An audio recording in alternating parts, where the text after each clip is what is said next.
मित्रांनो, 1 जानेवारी 2025 वार गुरुवार, वर्षाचा हा पहिला दिवस आहे. स्वामींसाठी घरात तुम्ही हा नैवेद्य करा. मित्रांनो, जसे इतर सण असतात, तसाच हा दिवस सणासारखा आपण साजरा करावा. कारण हाच दिवस असतो, जेव्हा आपण ठरवतो, की मी हे करेन, मी ते करेन, हे वर्ष मागच्या वर्षासारखे नको. सगळं सुखात, दुःख सगळे आमचे दूर व्हावे, अडचणी दूर व्हाव्यात, सगळं सुखकारक व्हावं, धन यावं.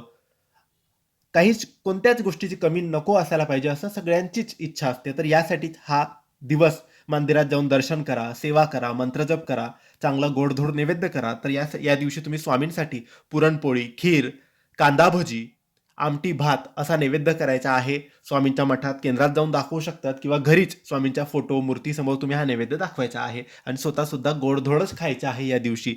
मांसाहार करायचा नाही आणि गोडधोड खाऊनच नवीन वर्षाचं स्वागत तुम्हाला करायचं आहे. पुरणपोळी करा, खीर करा, आमटी भात करा, भाजी चपाती करा आणि कांदा भजी करा. कारण हा नैवेद्य स्वामींना आवडीचा आहे. म्हणून हे करा, स्वामी नक्की प्रसन्न होतील. धन्यवाद.